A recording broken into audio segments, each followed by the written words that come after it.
విచిత్రంగా భాగవతం చెబుతుందో చూడండి. రాజన్ హవింషయ దుష్ట, మేము వేసే హవిష్ పదార్థాలు ఏవైతే ఉన్నాయో వీటిలో ఏ విధమైన దోషము లేదు. మనం కూడా యజ్ఞం చేస్తాం, యాగం చేస్తాం.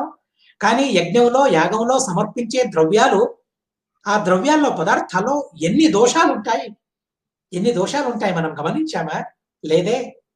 మొట్టమొదట ఆ యజ్ఞంలో మనం వేసే నెయ్యి ఎలాంటిది, ఎలా ఉంటుంది, శుద్ధంగా ఉంటుందా? లేదే. దాసవరణ్యుల వారు చాలా చక్కగా కన్నడ భాషలో చెప్పారు ఓ పద్యంలో, ದೇವ ಬ್ರಾಹ್ಮಣರಿಗೆ ಕಮ್ಮಟ ತುಪ್ಪ తమ్మనేಯವರಿಗೆ ఘమ్మనే తుప్ప అని చెప్పారు. ఏదో యజ్ఞానికైతే మీరు అసలు అంగడికి వెళితే, మార్కెట్కి వెళితే నెయ్యి కావాలంటే హోమానికా తినడానికా అని అడుగుతారు. అంటే హోమానికి ఉపయోగించే ఆ నెయ్యి, హోమానికి దీపానికి ఉపయోగించే నూనె ఏవైతే ఉన్నాయో దాన్ని తినకూడదట. తింటే ఆరోగ్యం చెడిపోతుంది, అనారోగ్యం ఖాయం తనకు వచ్చేది. అలాంటి నెయ్యిని, అలాంటి నూనెను మనం దేవతలకు ఉపయోగించేందుకు వినియోగిస్తూ ఉన్నాం. చూడండి, రాజన్ హవిష్య దుష్ట. మొట్టమొదట మనం చేసిన యజ్ఞ యాగాల ద్వారా ఫలితం మాకు దక్కడం లేదంటే మొట్టమొదట ఆ హవి పదార్థాలు ఎలా ఉన్నాయో మనం తెలుసుకోవాలి. అందుకోసమే మన యోగ్యతకు తగిన యజ్ఞమేదో దాన్ని మనం చేపట్టాలే తప్ప పెద్ద పెద్ద యజ్ఞాలను ఎందుకని మనం చేయడం? బృహతి సహస్రం అంటారు. అసలు ఏంటి బృహతి సహస్రం? ఏంటి బృహతి సహస్రం అంటే ఏంటి తెలియదు నాకు. తెలియనప్పుడు ఎందుకు ఆ యజ్ఞాన్ని నేను చేయడం? ఎవరికి తెలుసో వారి ద్వారా మనం చేయిద్దాం. కానీ నాకు తెలియదు, అసలు యజ్ఞం అంటే ఏంటో తెలియదు. ఒక్కరోజు సంధ్యావందనం చేసిన వాడిని కాదు, అయినా నేను యజ్ఞానికి కూర్చుంటాను. చూడండి, నాలో తప్పుంది. నా వైపు తప్పున్నప్పుడు ఆ యజ్ఞంతో నాకు లాభం చేకూరుతుందా? లేదే. నేను మొట్టమొదట పరిశుద్ధుణ్ణి కావాలి. అంతకన్నా ముందు సంపాదించాల్సిన పదార్థాలు ఏవైతే ఉన్నాయో ఆ పదార్థాలు పరిశుద్ధంగా ఉండాలి. ఆవు నేతితో, ఎలాంటి ఆవు, అందులోనూ మనం ఈరోజు చాలా విచారం చేయాల్సింది. దేశీ ఆవులు ఏవైతే ఉన్నాయో ఆ దేశీ ఆవుల నెయ్యితో మనం హోమం చేయాలి. అంటే భగవంతుడు దానిని స్వీకరిస్తాడు, దేవతలు స్వీకరిస్తారు. దాన్ని కూడా భగవంతునికి సమర్పించి ఉండాలి, భగవంతునికి నైవేద్యం చేయాలి. ఆ నెయ్యిని చేసిన తర్వాత అది ఉపయుక్తం అవుతుంది యజ్ఞంలో. ఇలా అపరిశుద్ధమైన పదార్థాలతో మనం యజ్ఞం చేస్తే ఆ యజ్ఞాన్ని దేవతలు స్వీకరిస్తారా? లేదే, స్వీకరించరు. కనుక యజ్ఞం చేసేటప్పుడు నా తాహతు ఏంటో, తాహతు అంటే నాకున్న ఐశ్వర్యం నా తాహతు కాదు. నాకు చాలా ఐశ్వర్యం ఉంది, అన్నిటినీ నేను తెచ్చుకోగలను, అది తాహతు కాదు. అది మాత్రమే తాహతు కాదు. ఓ ధర్మాన్ని చేయాలంటే ఆ ధర్మాన్ని చేసే భావన నాలో ఉందా, భక్తి నాలో ఉందా, దాన్ని గమనించాలి మనం. ఇప్పుడు నేను చెప్పానే, నా స్తోమత ఎలాంటిది, నేను బయట తింటాను, నేను సంధ్యావందనం చేయను, అయినా బృహతి సహస్రం చేయాలి నేను. ఎలా ఎలా ఆలోచించగలం మనం? దాన్ని ఆలోచించలేం. ఎలాంటి వారు చెబుతూ ఉన్నారు చూడండి, బ్రహ్మవాదులైన ఋషులు మునులు అంటూ ఉన్నారు, పరీక్షించారు ఓసారి. ఏ పదార్థాలు అక్కడ ఉన్నాయో ఆ పదార్థాలను పరీక్షించారు, హవిర్యోగ్యమైనవా కాదా ఈ పదార్థాలు. ఆలోచించి దాన్ని జడ్జిమెంట్ అక్కడికక్కడే చెప్పారు. రాజన్ హవింషయాదుష్టాన్ని, మనం వేసే ఈ ఆహుతులు ఏవైతే ఉన్నాయో, హవిష్ పదార్థాలు ఏవైతే ఉన్నాయో ఇవన్నీ యోగ్యంగానే ఉన్నాయి, పరిశుద్ధంగానే ఉన్నాయి. దాని గురించి మొట్టమొదట మనం గమనించాలి. అది వివాహమైనా ఉపనయనమైనా మనం వైశ్వదేవం చేస్తూ ఉన్నా ఆ పదార్థం యోగ్యమైనదా, దాని గురించి ఆలోచించాలి. ఆలోచించి తీర్మానించారు ఋషులు మునులు, ఈ హవిష్ పదార్థాలు అదుష్టమైనవి, ఈ పదార్థాల్లో ఏ విధమైన దోషము లేవు. ఇక మాలో తప్పుందా? చూడండి, మహా బ్రాహ్మణులు, ఋషులు మునులు, వారి ఆలోచన విధానం ఎలా ఉందో చాలా ఆశ్చర్యపరుస్తుంది. రాజు తను నీ వైపు తప్పుందని తెలిసినవాడు, రాజు వైపు తప్పుందని ఋషులకు మునులకు తెలుసు, తెలిసిన ఎటు నుండి నరుక్కుంటూ వస్తూ ఉన్నారో చూడండి, ఎటు నుంచి ఆ దోషాలను చూస్తూ ఉన్నారో చూడండి. హవిష్య పదార్థాలు ఏ విధమైన దోషం లేదు. మాలో దోషముందా? శ్రద్ధయా సాధితాని చ, చాలా శ్రద్ధతో మేము ఆ హవిష్ పదార్థాలను అగ్నిలో వేస్తూ ఉన్నాం. మా శ్రద్ధ సన్నగిల్లలేదు, మా శ్రద్ధలో లోపం లేదు. పరిశుద్ధమైన శ్రద్ధతో మేము ఆహుతులను వేస్తూ ఉన్నాం. మా వైపు దోషం లేదు. శ్రద్ధయా సాధితానితే ఛందాంసి, మేమనే మంత్రాలు ఎంతగా ఆలోచించారో చూడండి. యజ్ఞం చేస్తూ ఉన్నారు, దేవతలు రావడం లేదు, ఆహుతులను స్వీకరించడం లేదు. మనం దాని గురించి ఆలోచిస్తామా? అసలు దేవతలే రారు, వచ్చారనుకుంటాం, మనం భ్రమిస్తాం. మనం ఎందరితోనో మాట్లాడుతూ, యోగక్షేమాలను చేస్తూ, కుశలోపరిని విచారిస్తూ దేవతలను ఎంతగా అవమానపరుస్తామంటే, అసలు ఎందుకని యజ్ఞానికి కూర్చోవడం? ఎవరిని ఆరాధించడానికని? ఏం చేయడానికని?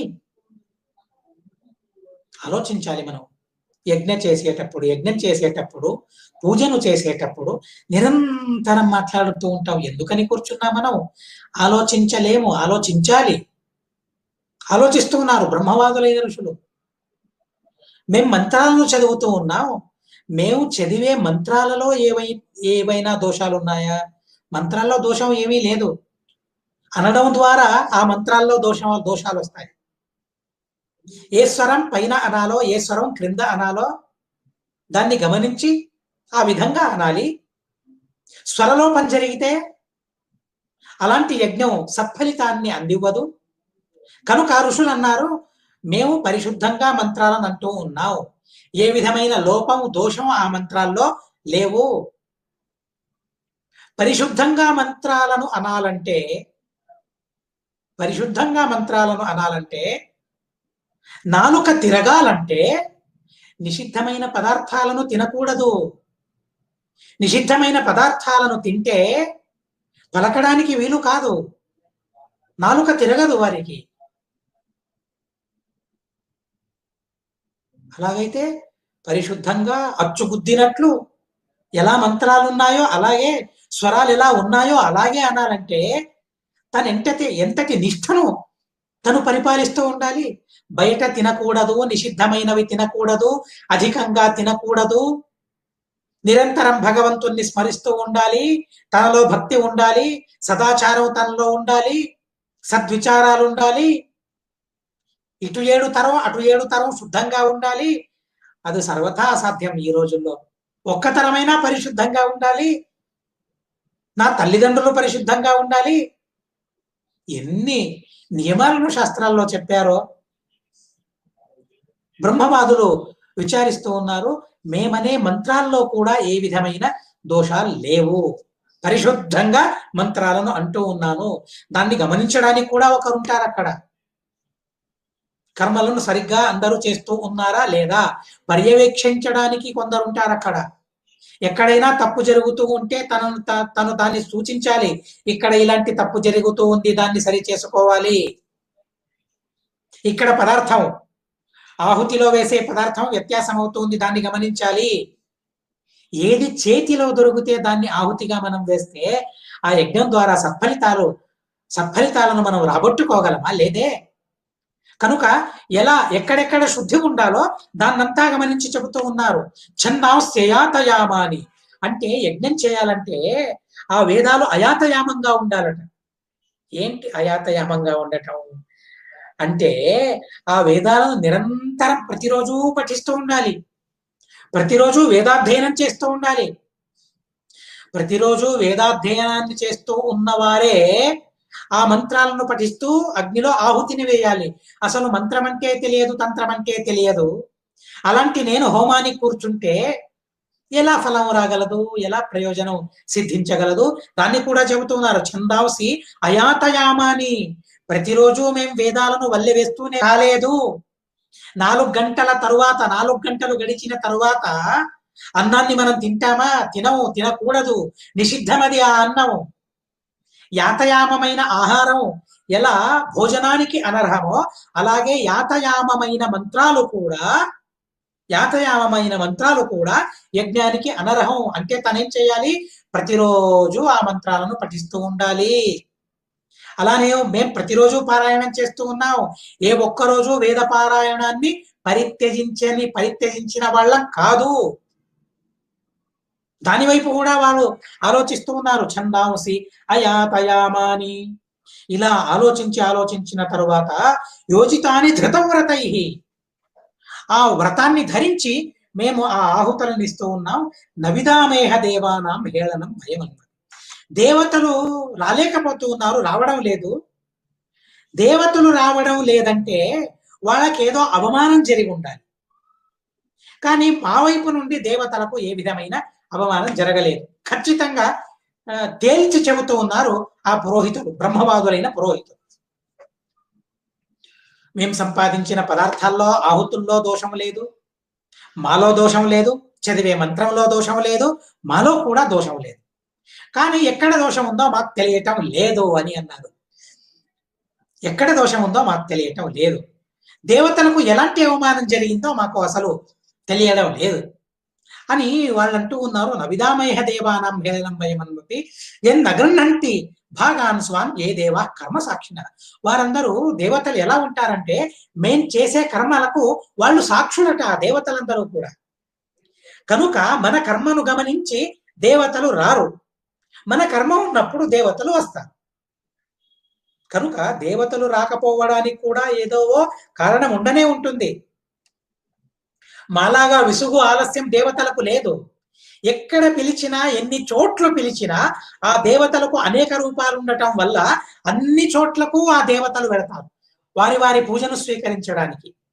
కానీ ఇటు రావడం లేదు దేవతలంటే ఏదో లోపం ఉంది, వారికి ఏదో విధంగా అవమానం జరిగింది.